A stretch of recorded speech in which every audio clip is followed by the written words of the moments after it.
Yo, what's up, guys? Your boy Dead President is here, coming at you with another video. Today I'm gonna be going over how to create your stock watch list.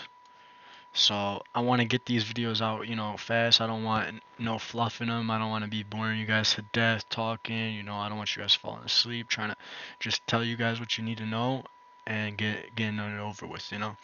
So first, you're gonna need to find your high liquidity stocks that are moving at a fast pace, stocks that are have a high liquidity pool of stocks that have many people buying into it, high volume in a day. When I think of a stock like that, the number one stock that comes to my mind is Tesla. You know, Tesla moves a lot. It's gonna give you a lot of moves within a day, a lot of swing highs, a lot of swing lows that you could scout. Because at the end of the day, we're traders. We are long-term investors too, but you're gonna make the bulk of your money in this market, especially in these conditions, scalping, trading. You don't want to fall in love with stocks. Get in and get out. So for my watch list, I started off with Apple at the top of my watch list. It doesn't really matter the order. On TradingView, you can see my watch list at the top right over here. Can make it bigger for you right there. And on TradingView, once you got your watch list, you click over here and you could just scroll through with your keyboard. I'm just pressing the arrow down and it's going through each one of my charts, for each one of my stocks in my watch list. Press space, same thing. And if you're wondering, I'm on the TradingView app. This is not the browser. This is they actually have an app now, I guess, for the computer application. It runs a lot smoother than the web browser. If you guys are also on TradingView, I would hop on and make the switch. But so pretty much you're gonna fill your watch list with high liquidity. Amazon, Shopify, Upstart, and if you're a smaller account, then you're gonna go with the high liquidity cheaper option plays, like AMD. AMD follows Nvidia very closely, and AMD gives you some great moves. You of course need SPY, you know, and you need QQQ. And then the reason I have Walmart, JP Morgan up here, you can see, you need some diversity in the sectors in your watch list, so that way you can always know where money's flowing in the day. Because then, if you're over here looking, Apple's going down, AMD's going down, Nvidia's going down. Then you come over to JP Morgan and it's going up. You could say, oh, okay, so banks are getting some buys today. Banks are getting interest today. Tech is falling, so money's rotating out of tech into banking financials right now. Or, if you got the VIX up here. You need the VIX up here. VXX, VIX. VIX is your volatility. This is gonna inverse your SPY.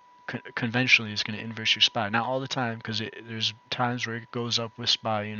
Some crazy trading times nowadays. A lot of rules being broken. A lot of historic inverse and patterns are like gold and all that don't really follow each other anymore. But VIX still inverses SPY pretty well.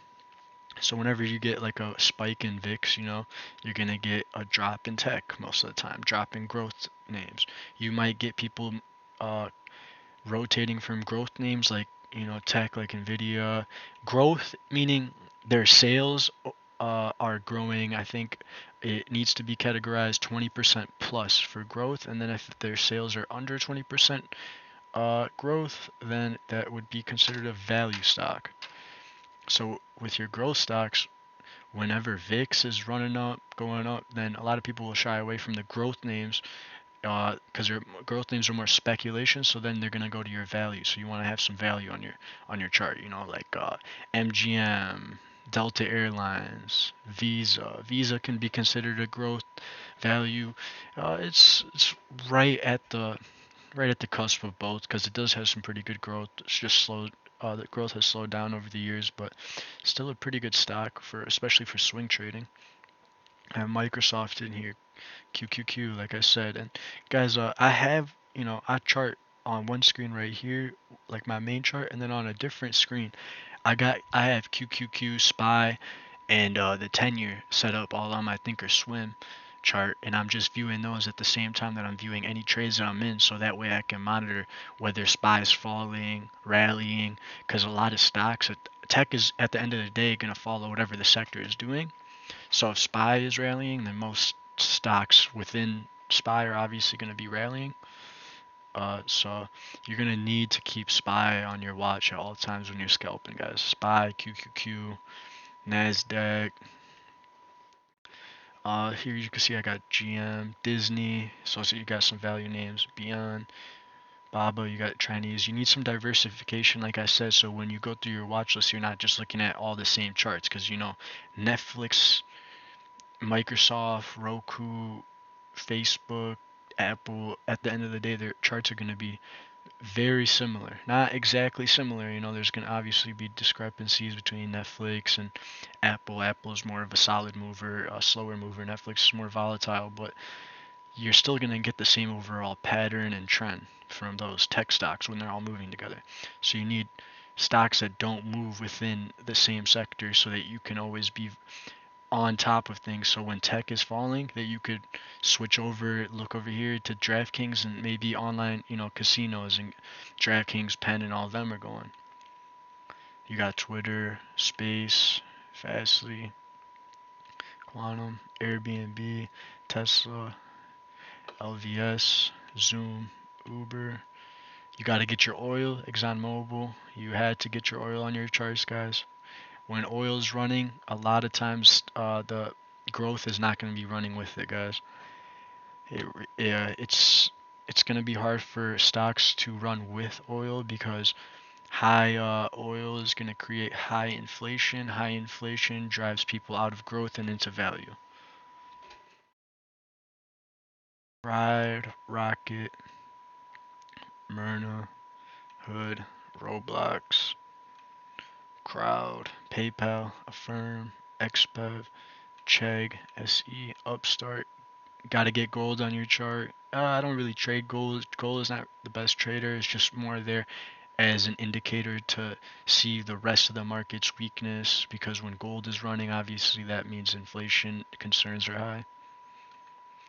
Shop, Teladoc, Oxy, Amazon, and yeah, you see just a lot of known names. You don't see just random no name stocks in my watch list really. Maybe QuantumScape, but that's almost a household name with most traders nowadays. It might be a smaller cap stock, mid cap stock, but you see that I don't have these random no name tickers, in my watch list just taking up space, wasting my time.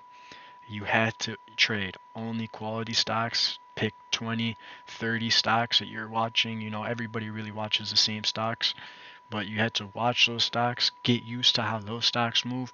That's how you're going to become profitable, because if you're trading a new stock every day, it's going to be a lot harder for you to grasp the kind of movement that is regular to that stock. So that was just what I wanted to go over with some of my subscribers today. Leave a like and comment. Subscribe if you're new. Let me know what I could do for you guys. Any questions? If you guys have any video ideas, let me know in the comments. But peace.